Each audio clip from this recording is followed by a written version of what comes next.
Menjadi creative director adalah sebuah profesi yang bergerak di balik layar. Bahkan mungkin sebelum tema alur cerita dari sebuah acara, entah dari musik, millennial bazaar, atau otomotif terbentuk. Creative director adalah salah satu orang yang berperan penting terhadap suksesnya acara ke depannya. Dari mulai penentuan lokasi, target market, hingga pengisi dari sebuah acara tersebut. Bisa disebut salah satu man behind the gun dalam suatu acara. Namun terlepas dari semua itu, pernah nggak sih kalian terbesit dalam pemikiran kalian bahwa orang yang seharusnya memiliki kredibilitas as a creative director, yang dikenal dan dituntut kreatif, mengalami masa sulit? Orang yang seharusnya memiliki solusi dari permasalahan sebuah event tidak memiliki solusinya. Oke baik, sebagai salah satu orang yang bertanggung jawab atas suksesnya atau jalannya suatu acara, dan terkadang seorang yang dituntut untuk solutif. Nah, pernahkah sih kamu tuh sebagai kreatif director ini mengalami jalan buntu? Kayak kreatif block gitu ya istilahnya. Pernah, tapi nggak cukup sering karena aku membatasi project yang masuk sebenarnya. Jadi bukan songong ya, tapi di fokus di tahun 2019 itu aku cuman fokus di beberapa project yang aku suka, khususnya Soul Vacation.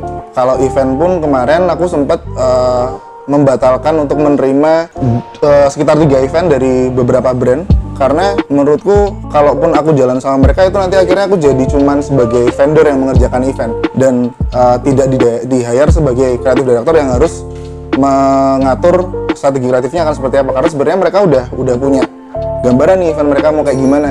Jadi aku nanti takutnya bakal selain ngeganggu waktuku karena juga bakal burn out juga. Jadi aku membatasi itu.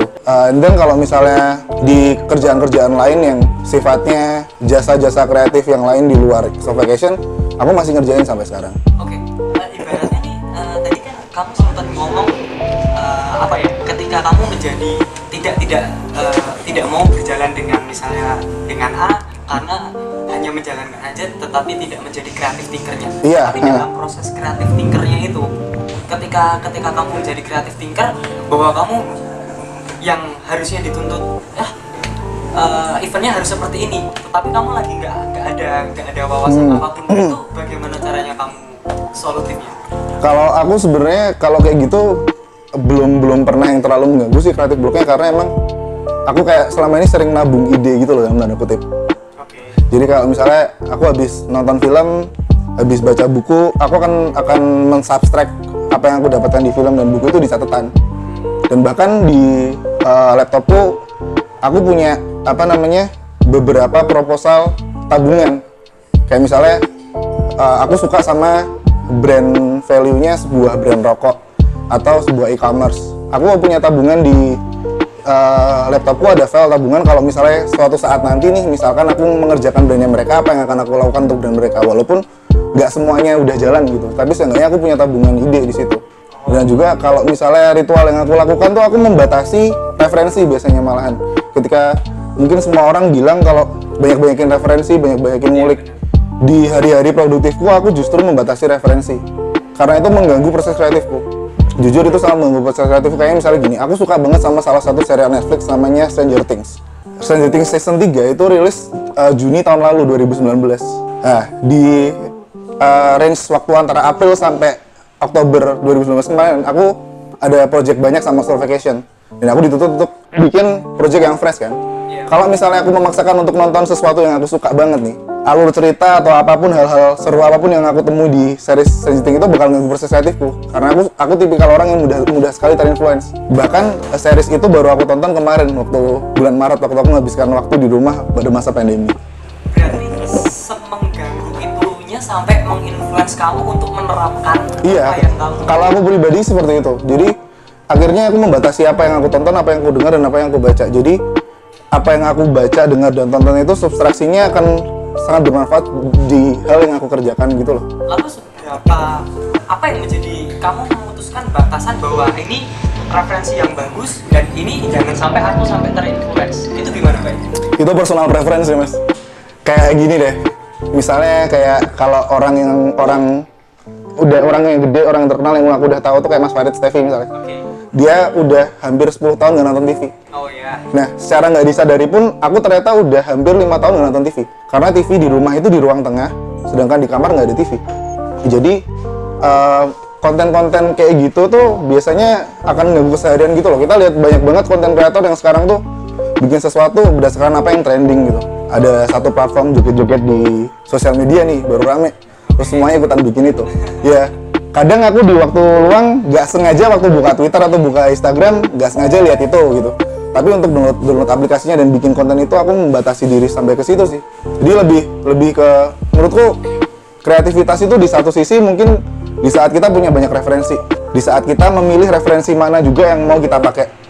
Tapi juga kita harus milih referensi mana yang nggak mau kita pakai. Karena itu sebenarnya penting, karena banyak banget seniman di seluruh dunia yang memulai karyanya dari keterbatasan, dari limitation ya. Ya, makanya saat seseorang itu terbatas dari segi akses informasi, dari segi tools mungkin, justru kreativitas itu bakal muncul. Sampai kita ngomong tentang yang namanya keterbatasan. Yeah. Bagaimana kamu menyimpulkan sampai kamu pada di titik bahwa oke, ini referensi aku cukup, batasan aku cukup. Itu sampai apa, Pak? Misalnya kamu ketika kita pakai contoh misalnya Solveig ya. Ketika kamu pengen acaranya seperti meriah, ada misalnya ada disco-diskonya ibaratnya seperti itu. Nah, apakah kamu juga membatasinya ketika oke, aku udah dapet artis Jogja misalnya, aku udah, atau kamu mau eksplor lagi dengan artis-artis disco yang ada di nasional? Kalau misalnya ngomonginnya dikaitin dengan konteks of vacation itu lebih gampang lagi karena kita udah punya database audiens kita seperti apa kan karakteristiknya mas. Jadi usianya segini, behaviornya seperti ini, ya kita belajar juga itu di kampus gitu. Jadi ketika ngomongin soal next of vacation akan ada apa, ya tinggal menggabungkan database audiens Solveig yang sebelumnya dan current trends yang lagi happening, misalnya soal musik gitu. Batasannya cukup di situ sih. Dan justru sebenarnya ini yang juga aku sering ngomongin ke teman-teman juga di berbagai forum, bahwa ada satu kalimat karya yang ideal adalah manifesto dari apa yang kamu dengar, baca, dan tonton. Aku setuju itu kalau konteksnya kamu adalah seorang seniman. Ketika kamu bekerja di sebuah industri yang komersil seperti bikin event atau agensi seperti yang tak alamin, itu ada satu dan dua hal yang harus juga dipikirkan, yaitu KPI, target audiens seperti apa. Karena sebenarnya kamu nggak bikin karya untuk sekedar meluangkan keresahanmu di situ kan. Ada pembatasan yang kaitannya sama tadi itu, target audiens, ada KPI, ada goals yang kamu harus disuruh sponsor untuk mencapai jumlah audiens yang datang harus sekian.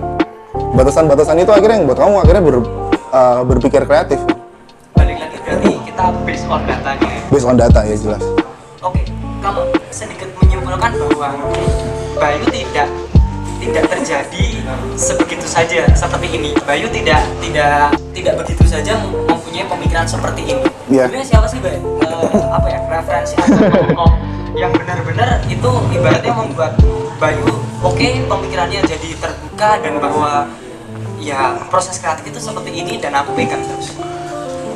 Kalau aku pribadi, aku nggak pernah berhenti di satu tokoh yang tak idolakan. Jadi kalau misalnya aku punya kesempatan untuk ngobrol sama satu tokoh yang aku idolakan pun, aku akan cari tahu mendalam dia membaca buku apa, dia mendengarkan musik apa, atau idolanya dia siapa. Karena itu cara aku menggali referensi juga, salah satu metode jadi menggali referensi. Misalnya aku lagi dengerin band atau musisi misalnya kayak yang dari dulu menginfluence aku ya, banyak kan malah musisi-musisi sih, karena aku suka banget mendengarkan musik. Aku dari dulu tuh suka banget sama rapper namanya Tyler the Creator. Dari dia aku jadi tahu sutradara film favoritnya dia apa, series di TV kesukaan dia apa, aku kulik terus itu. Jadi malah aku dapat hal-hal yang relate sama apa yang aku pelajarin teorinya di kampus dan di buku gitu. Jadi kayak misalnya ngomongin soal personal branding misalnya.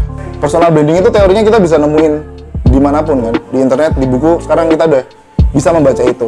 Tapi yang untuk belajar contoh personal branding yang beneran udah jadi dan berhasil, aku belajar itu dari Lana Del Rey misalnya. Itu Lana Del Rey itu salah satu musisi yang secara person dia kuat banget di branding menjadi seorang popstar sedemikian rupa gitu. Sekarang konteks sekarang, kenapa Hindia bisa laku, kenapa Kunto Aji albumnya kemarin bisa menang Best Album of the Year, karena relevan. Nah itu sih, aku selama ini kalau misalnya belajarnya dari siapa, aku belajarnya dari anak-anak nongkrong zaman sekarang. Itu kan tak terapin di eventku, karena mereka audiens eventku juga kan. Oke, berarti proses sebenarnya proses kamu menggali referensi dari tokoh itu, bagaimana tokoh itu sebenarnya ini kan dua hal yang berbeda, ibaratnya branding dengan misalnya musik. Orang kalau kita lihat bermusik ya bermusik aja gitu. Ternyata di balik itu kamu menyimpulkan ternyata dia nggak cuma bermusik tetapi menawarkan musik itu ke orang-orang. Itu apa yang kamu menjadi influence kamu itu cara menawarkannya, cara jualannya, kesannya kan gitu. Karena bikin musik bagus itu banyak banget yang bisa, tapi cara jualannya emang harus dipikirin dengan oke banget gitu. Contoh artis luarnya yang sekarang yang relevan nih Billie Eilish itu. Terus kalau di Indo, Hindia salah satu musisi yang menurutku patut dijadikan panutan bagaimana seorang musisi bisa di branding package-nya sedemikian rupa gitu. Bahkan dia dan bandnya jualan merchandise apapun laku gitu. Kayak gitu kan. Kamu terinspirasi dari salah satunya dari Hindia itu. Pasti terjadi yang namanya proses imitasi. Iya. Nah, bagaimana kamu gimana ya dari proses imitasi itu kamu berubah menjadi ini bakal aku rubah menjadi style yang aku banget, yang original banget. Itu seperti apa? Kayak yang selalu aku bilang, originalitas tuh dihasilkan akhirnya setelah kita melakukan imitasi berulang dari sumber yang nggak cuma satu. Biasanya kalau ini menurutku batasannya ketika kamu mengimitasi dari satu sumber aja itu akan jadi jiplakan jadinya. Kecuali kamu mengkombinasikan dari banyak referensi. Jadi imitasinya batasannya jangan cuma di satu musisi atau satu person doang gitu, atau satu artis doang. Harus lebih luas gitu. Aku ada satu dokumenter bagus di YouTube tuh judulnya Everything is a Remix. Everything is a Remix. Ya bacanya gitu kan. Everything is a Remix. Biasanya tentang sebenarnya proses membuat, proses creating itu imitasi dari hal-hal yang sudah ada gitu. Alexander Graham Bell misalnya, dia sebenarnya menemukan telepon itu penyempurnaan dari teknologi yang udah ada sebelumnya. Bahkan si Steve Jobs di salah satu interview dia pernah bilang kalau Apple itu produk penyempurnaan dari brand-brand yang sebelumnya yang udah ada. Salah satunya Xerox. Nah, jadi semuanya itu intinya adalah prosesnya ada 3. Copy, transform, combine. Yang terakhir itu combine gitu. Untuk bikin satu karya yang original itu terakhir itu combine. Jadi kamu harus benar-benar mengcombine semua substraksi yang kamu dapat dari banyak referensi itu. Kalau akhirnya cuma satu referensi yang diambil, ya akhirnya jiplak. Ada nggak salah satu contoh nih dari ibaratnya apa ya, dari pencampuran itu dan akhirnya kamu combine dan kamu transfer menjadi suatu kreatif director yang ibaratnya ini original dari kamu? Banyak banget semuanya.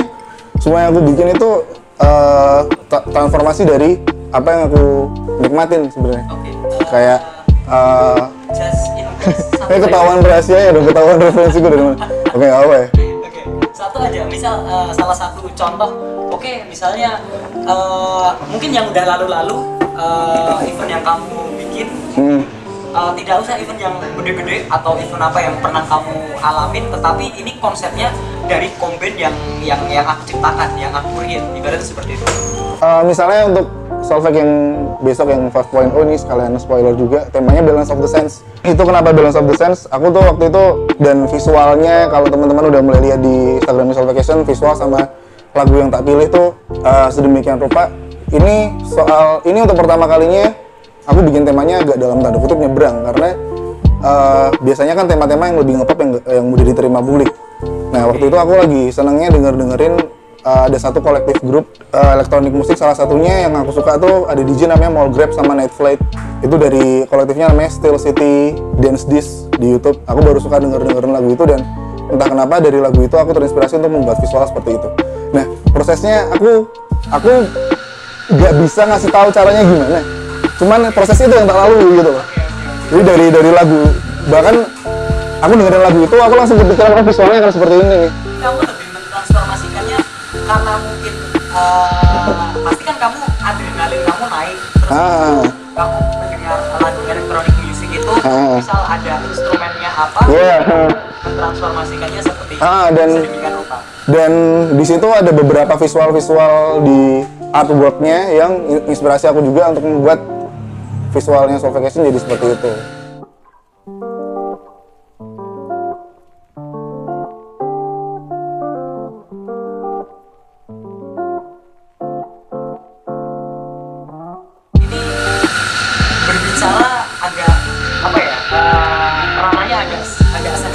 Yeah. Cuman semoga bisa diterima. Berbicara mengenai orang tua. Kok kirain pacaran beda agama? Pekerjaan ini bisa dibilang gimana ya? Bukan dalam tanda kutip bukan idaman orang tua.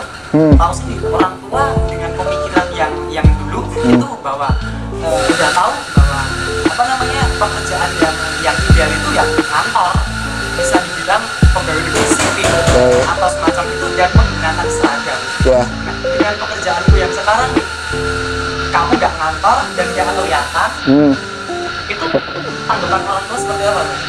Kalau di aku pribadi, keluarga besarku tuh yang dari ibu rata-rata PNS dan kalau yang dari bapak karyawan swasta sih. Jadi sebenarnya orang tua aku tuh nyantai sebenarnya, nyantai banget. Cuman waktu itu tuh dulu pernah tanya sebenarnya kerjaanku ngapain. Itu akhirnya ya tak ajain aja ke event gue, jadi mereka tahu. Pembuktiannya lebih ke akhirnya hasilnya udah kelihatan sih. Jadi mereka nggak pernah nuntut aku harus kerja kantoran atau apa, karena mereka tahu kuliah yang aku ambil itu jenjang karirnya akan luas gitu loh. Karena aku ambil kuliah komunikasi, ambil kuliah advertising. Jadi ya mereka udah dari awal udah tahu kalau aku nggak akan kerja kantoran. Back to the reality nih ya. Back to the reality bahwa sekarang tuh merupakan masa sulitnya COVID-19. Kita semua tahu. Bagaimana PSBB berlangsung dan kita tahu bahwa pekerjaan seorang creative director itu nggak lepas dari event-event. Bagaimana kamu menghadapinya dan bagaimana mungkin bisa diceritakan sedikit bagaimana seharusnya yang dilakukan untuk teman-teman yang di luar sana, donsnya seperti apa? Donsnya dulu mungkin jangan memaksakan proyekannya untuk tetap jalan, karena resikonya bakal gede banget, karena ini udah masuk dampak ekonominya juga udah cukup terasa. Dan akhirnya dunia adalah terus adaptif sama situasi, karena di negara kita khususnya itu kita masih ngelihat bahwa pemerintah pun masih coba-coba plan A, plan B, plan C segala macam dicoba. Ya kita harus tetap adaptif aja, nantinya akan plan apa akhirnya yang dipakai.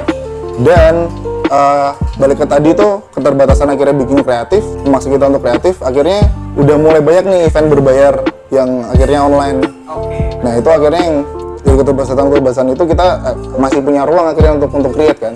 Kayak aku pribadi pun akhirnya nanti plan terburuknya adalah, ini bukan plan terburuk sih, mesti kayak plan terakhirnya kalau misalnya sampai beberapa bulan ke depan masih belum bisa mengadakan event real life, kita bakal bikin festival online. Walaupun banyak keterbatasan, tapi kalau menurutku teman-teman yang kerja di kreatif industri bakal cukup adaptif, karena kita punya banyak contoh juga dari banyak penjuru dunia bahwa semua konten sekarang dibikin online, festival dibikin online, jadi kayak ya harus adaptif aja. Walaupun tidak memuaskan, tetapi jelas dong. Setidaknya kita jadi, nanti kalau semua pandemi ini udah selesai, kita punya dua opsi kan jadinya. Ini ngomongin konteks event ya, kita bisa bikin event off air sama online. Kalau misalnya kemarin nggak ada pandemi, mungkin kita baru 2-3 tahun lagi kepikiran event online. Tapi sekarang jadi ya, karena keterbatasan itu kita dituntut buat adaptif, dan akhirnya ternyata kita tuh siap loh bikin event online gitu loh. Oke, dengan keadaan seperti ini dan dengan apa yang telah kamu paparin di tadi, itu bahwa kamu dapat menyimpulkan bahwa kita bisa bikin event on air dan off air. Dan apakah itu masih reliable untuk sebagai aspek kreatif director menciptakan event? Masih sih, karena itu pasti bakal dikangenin sesuatu yang sifatnya konvensional. Itu walaupun digital udah maju, sesuatu yang konvensional tetap ada pasarnya. Itu bukan hambatan maksudku, cuman jadi lebih banyak opsinya aja. Justru aku ngeliatnya bukan jadi itu menghambat atau nanti peminat event real life-nya bakal menurun, tapi kita jadi punya banyak channel untuk mengembangkan itu gitu. Oke, setelah mendengar dari jawaban Bayu, dan sebelum saya menanyakan hal yang agaknya sedikit sensitif, namun mungkin bisa jadi pemantik anak muda di luar sana yang sedang merintis di jalur industri kreatif juga. Apakah menjadi seorang kreatif director dapat menghidupimu untuk kedepannya, khususnya di Yogyakarta, dan apakah dapat berkembang? Setelah aku dengar dari jawaban kamu, mungkin aku masuk ke pertanyaan terakhir, ya mungkin ini menjadi pemantik anak muda dan pemantik teman-teman di luar sana. Semoga yang mungkin anak-anak muda yang sedang merintis di jalur industri kreatif juga, mungkin ada yang sedang menjalani kreatif director seperti kamu juga, apakah menjadi seorang creative director dapat menghidupi Gua ke depannya? Dan kalau kita kerucutin lagi regionnya, apakah itu bisa menghidupi Jogja kan? Aku lihat sekarang teman-teman udah berani start bikin agensi sih. Yang awalnya kalau kayak di kampusku tuh itu diharuskan untuk bikin tugas akhir. Tapi sekarang udah mulai banyak yang bikin agensi, itu tandanya berarti beberapa sektor ekonomi, beberapa sektor industri emang udah punya demand akan jasa kreatif. Secara logikanya kalau misalnya nggak ada yang butuh jasa kreatif, mereka bakal tutup dong agensi-agensi ini. Orang-orang yang kerjanya di kreatif director kan pasti punya agensi. Kalau misalnya nggak ada yang butuh, berarti nggak akan ada agensi dan nggak akan ada creative director. Tapi nyatanya malah setiap tahun aku lihat di Jogja makin banyak banget creative agency yang baru. Jadi ini emang udah field yang cukup menjanjikan untuk jadi pendapatan utama. Aku cukup pede sih karena kita punya banyak contoh akhirnya beberapa temen yang bahkan cerita aku belum pernah dapat klien dari Jogja. Aku belum pernah dapat klien dari Jogja. Klienku dari luar Jogja semua, padahal kantornya di Jogja. Jadi secara personnya, secara kreatornya, secara agensinya udah mulai dilirik kota-kota lain. Nah ini cuma tinggal gimana ngembangin networkingnya biar kliennya nggak cuman yang itu aja. Oke, kalau kita ngomong tadi ternyata pertumbuhan kreatif industri itu dan membentuk agensi itu ternyata banyak juga di Jogja. Nah, oke. Apakah itu nggak semakin membuat kalian takut dengan perkembangan seperti ibaratnya kan kalau kita melihat sebagai Indomaret menjual dengan hal yang sama, tetapi ada juga tuh Indomaret yang sepi, ada Indomaret yang ramai. Bagaimana itu dengan banyaknya saingan seperti itu? Aku nggak masalah sih karena segi positifnya saingan itu nuntut kita buat ngelakuin lebih. Dan juga sebagai gaya pembanding juga. Kayak kalau ngomongin brand misalnya, kamu nggak bakal tahu kalau Indomie itu mie paling enak kan kalau nggak ada mie sedap. Iya. Benar. Kenapa tukang kacamata di depan Geruen itu jejer-jejeran? Ya karena ada kompetisi di situ, orang-orang justru makin semangat compete-nya keluar. Mereka gimana caranya kita innovate terus. Sama halnya dengan itu. Kalau misalnya, aku secara visual agensiku tuh nggak sejago agensi sebelah nih. Ya udah, inovasinya bisa dengan hal yang lain gitu. Aku fokus di digital aja kalau gitu. Kalau enggak, aku fokus di sosial media misalnya. Atau pilihan yang biasa dipilih, semakin banyaknya teman-teman yang bikin agensi, ya dijadiin kolaborator aja. Karena aku yakin nggak akan ada yang bisa makan semua gitu loh. Jalanmu sebesar apa untuk ngambil semua ikannya gitu. Jadi semakin kan baliknya gini, banyaknya agensi tadi itu sebenarnya karena pebisnis sekarang udah mulai aware akan jasa kreatif itu diperlukan. Dan pebisnisnya kan banyak kan, jauh lebih banyak daripada orang-orang yang bikin agensi. Nggak akan bisa satu agensi itu megang ratusan klien dalam setahun gitu, yang long term gitu. Ya, makanya akhirnya mereka kolaborasi sama agensi lain untuk industrinya tetap jalan. Oke, kata-kata terakhir mungkin buat teman-teman aja sih. Jadi ibaratnya kamu as kreatif director pasti selalu yang namanya membuat inovasi. Nah, bagaimana ibaratnya untuk pesan aja sih buat teman-teman, bagaimana kita untuk selalu mencapai inovatif itu, tetapi tetap menjadi tidak terlepas dari gaya dan style, nggak kehilangan jati diri ibaratnya, nggak kehilangan dari sisi original dari kamu. Nah tadi pesanku balik ke yang tadi ya. Mencari referensi yang banyak itu perlu, cuman kamu harus tahu batasannya karena kamu harus mensubtract semua referensi itu jadi sesuatu yang baru. Ketika kamu terlalu banyak referensi juga itu nggak baik. Jadi pilihlah referensi-referensi yang nggak harus banyak tapi tepat. Kamu harus tahu potensimu itu seberapa dan tahu kemampuanmu seberapa. Makanya kamu akan bakal tahu substraksi dan referensi sebanyak apa yang kamu butuhin. Dan tetap ini aja sih, surround yourself with good people. Kalau misalnya di tongkrongan tuh kamu ngerasa kamu udah yang paling pintar di tongkrongan itu, ya cari tongkrongan lain biar akhirnya kamu akan belajar dari orang baru terus dan bangun networking yang positif. Kalau nggak bisa berkompetisi, kamu tetap bisa berkolaborasi.